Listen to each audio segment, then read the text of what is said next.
मधुप्रमेह diabetes. Ayurveda में इस रोग का विद्वत्तापूर्ण वर्णन सुश्रुत संहिता तथा चरक संहिता जैसे ग्रंथों में भी मिलता है।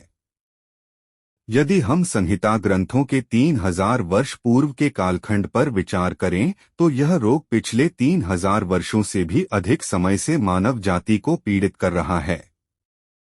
आयुर्वेद में इसका वर्णन प्रमेह नाम से किया गया है और इसके कई प्रकार बताए गए हैं।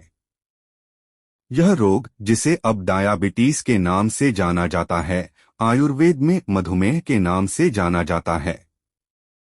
इस बीमारी में शरीर में पेनक्रियास नामक अंग खराब हो जाता है। पेनक्रियास का काम इंसुलिन का उत्पादन करना होता है और यह आहार में ली जाने वाली शर्करा को ऊर्जा में परिवर्तित करता है। इस बीमारी में शुगर ऊर्जा में परिवर्तित नहीं होती, इसलिए यह खून में मिल जाती है। आधुनिक विज्ञान इस रोग में बाहर से इंसुलिन को शरीर में प्रविष्ट कराता है।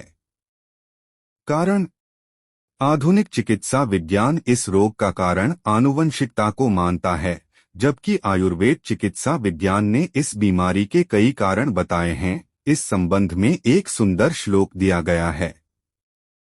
आस्या सुखन स्वप्न सुखंदधिनी ग्राम्योदक रसानुप्यांसी नवान्नपानम गुडवैकृतं कफकृत सर्व प्रमेय हेतु। जिसका जीवन आरामदायक हो, श्रम की कमी हो, दोपहर में नींद आती हो, प्रतिदिन दही का सेवन, ग्रामीण जानवरों का मांस खाता हो, दूध और दूध से बने उत्पाद जैसे दही, घी, मक्खन, हलवा, दूधपाक, बासुंदी, श्रीखंड, आइसक्रीम आदि का नियमित रूप से अधिक सेवन करता हो, नया अन्न और गुड़, साथ ही मीठी चीजें और शरीर में कफ पैदा करने वाले सभी आहार विहार से प्रमेय होता है। लक्षण: आयुर्वेद के अनुसार बार बार पेशाब आना, पेशाब में शुगर की मात्रा अधिक होना, पेशाब में शुगर के साथ साथ ब्लड शुगर भी बढ़ जाता है, सीरम कोलेस्ट्रॉल भी बढ़ता है और मोटापा बढ़ता है, अचानक वजन बढ़ना या कम होना, पिंडलियों में झुनझुनी और हाथ पैरों में जलन, शरीर से पसीने की बदबू आती है, शरीर के अंग शिथिल हो जाते हैं, नींद पसंद करते हैं।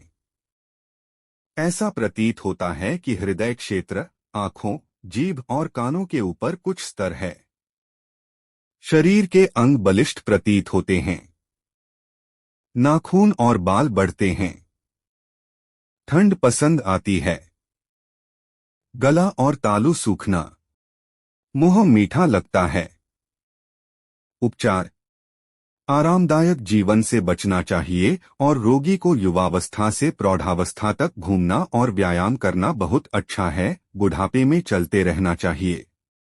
भले ही आहार पौष्टिक न हो, फिर भी ऊर्जा और स्फूर्ति देने वाला आहार खाना चाहिए। संशमनी वटिया मामाजवा घनवटी 3 गोलियां 3 बार, आरोग्यवर्धिनी 3 गोलियां 3 बार, हल्दी 2 ग्राम, आंवला 2 ग्राम भोजन के बाद 2 बार लें, गिलोय 2 ग्राम। लंबे समय तक रोग रहने पर वसंत कुसुमाकर रस 2 बार दूध के साथ लें। शुद्ध शिलाजीत 10 ग्राम 2 बार दूध के साथ। सप्तरंग्यादि वटी या मधुमेहरी वटी 4 गोलियां 2 बार। टेबलेट डेबिक्स 2 गोलियां 2 बार। मधुनाशिनी की पत्तियां इस बीमारी में बहुत कारगर साबित होती हैं। पंचकर्मोपचार: विधिवत विरेचन कराए। रसायनोपचार: शिलाजीत रसायन, आमल की रसायन किसी एक का उचित प्रयोग करना। गुडूची रसायन, पथ्यापथ्य। इस रोग में जौ का आहार उत्तम है। करेला, कंकोड़ा, मेथी, काला जीरा, मूली की भाजी, हरी हल्दी, आंवला, जम्बू, बिल्व आदि पथ्य है। दही, छाछ, गुड़, चीनी, मैदा, आइसक्रीम आदि का सेवन न करे। ऊपर बताए गए इस रोग के कारणों से बचना चाहिए और नियमित रूप से 1 घंटा चलने का व्यायाम करना पथ्य है।